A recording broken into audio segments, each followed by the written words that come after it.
ଜୟ ଜଗନ୍ନାଥ ଜୟ ଜଗନ୍ନାଥ ସ୍ୱାମୀ ନୟନ ପଥଗାମୀ ଭବ ତୁମେ।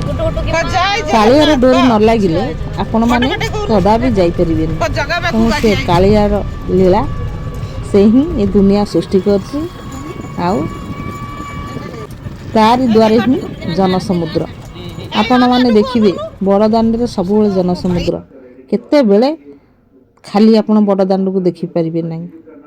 ତେଣୁ ସବୁବେଳେ ଜନମୟ। ତେଣୁ ଆଜି ଯାହା ହଉ ମୋର ସୌଭାଗ୍ୟର ଦିନ, କାଳିଆର ଡୋରି ଲାଗିଛି। ଆଉ ଥରେ ମୁଁ କେବେ ବିଶ୍ୱାସ କରିପାରିନଥିଲି ଯେ କାଳିଆକୁ ଯାଇ ଦର୍ଶନ କରିବି ବୋଲି, କାହିଁକିନା ଆମର ଭାଣିଜୀ ବାହାଘର ଥିଲା, ଆଉ ବି ଗୋଟେ କାମ ଥିଲା। ତେଣୁ ତା ଭିତରୁ ବାହାରିକିରି କାଳିଆକୁ ଦର୍ଶନ କରିବା ଆମେମାନେ କେବେ ବିଶ୍ୱାସ କରିପାରିନଥିଲୁ।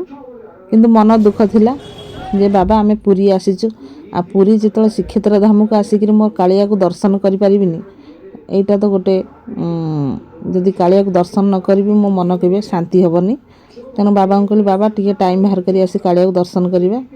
ବାବା ଆମର ମନା କରିଦେଲେ, କହିଲେ ଯଦି ଟାଇମ୍ ହେବ ଯିବା, ନହେଲେ ନାହିଁ। କିନ୍ତୁ ଦେଖ କାଳିଆର କେତେ ଲୀଳା, ଠିକ୍ ଟାଇମ୍ରେ ସବୁ କାମ ହେଲା। ସକାଳୁ ସକାଳୁ ବାହାରି ପଡ଼ିଲୁ, କାହିଁକି ଇଚ୍ଛା ହେଲା କେଜାଣି।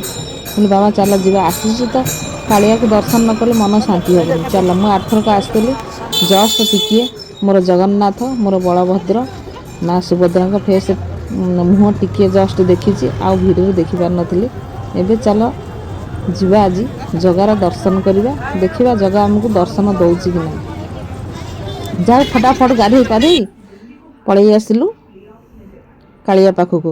ଆପଣମାନେ ଜାଣିଥିବେ କାଳିଆ ପାଖକୁ ତ କାର୍ ଆଲାଉ ନାହିଁ। ଆମେମାନେ ସବୁ ନରେନ୍ଦ୍ର ପୋଖରୀ ପାଖରେ ଆମର ଗାଡ଼ିଟା ପାର୍କିଂ କଲୁ। ତାପରେ ଆସିଲୁ କେଉଁଥିରେ ନା ଟୁକଟୁକ ଅଟୋରେ।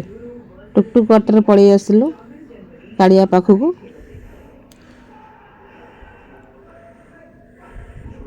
ଆଉ ସପରିବାର ସହିତ ଆସିଛୁ।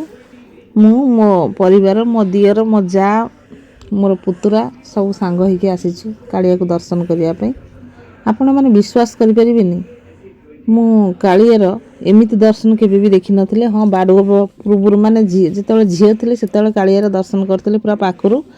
ଆଜି ହିଁ ବଡ଼ ସୌଭାଗ୍ୟ ଯେ କାଳିଆର ଅତି ନିକଟରୁ ଆମେମାନେ ଦର୍ଶନ ପାଇଛୁ। ଆଉ ଏମିତି ଦର୍ଶନ କେବେ ମୋ ଜୀବନରେ ମୁଁ ଭୁଲି ପାରିବିନି। ଆପଣମାନେ କେବେ ଦେଖିଛନ୍ତି କାଳିଆକୁ ସଜ ହେବାର? ତେଣୁ ଆଜି ଆମର ସୌଭାଗ୍ୟ ଯେ ଆମ ସାମ୍ନାରେ ତିନି ଠାକୁରଙ୍କୁ ପଣ୍ଡାମାନେ ପାଟ ପିତାମ୍ବର ପିନ୍ଧଉଥିଲେ ଆଉ ସଜବାଜ କରୁଥିଲେ। କିନ୍ତୁ ସାକ୍ଷାତ ଗୋଟେ ଯେମିତି ମଣିଷର ଶରୀର, ତା ପାଦଠୁ ମୁଣ୍ଡ ଯାଏ ଆମେ ସବୁ ଦେଖିକିରି ଆସିଛୁ।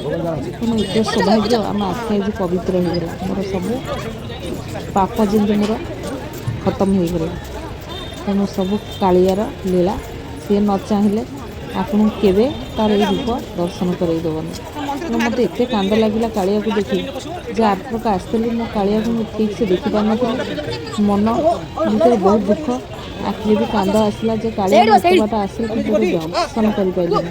କିନ୍ତୁ କିଛି ପଣ୍ଡାମାନେ ମୋତେ କହିଲେ ମ୍ୟାଡ଼ାମ୍ ଆପଣ ରହିଯାଆନ୍ତୁ, 12:30ରେ କାଳିଆକୁ ପାଖକୁ ଯାଇ ଦର୍ଶନ କରିପାରିବେ। କିନ୍ତୁ ଆମର ଅଲଗା ଗୋଟେ କାମ ଥିଲା ବୋଲି ଆମେ ଯାଇପାରିଲୁନୁ, ପଳେଇ ଆସିଥିଲୁ। କିନ୍ତୁ ଆଜି କାଳିଆ ମୋର ମନ ଶାନ୍ତି କରିଦେଲା।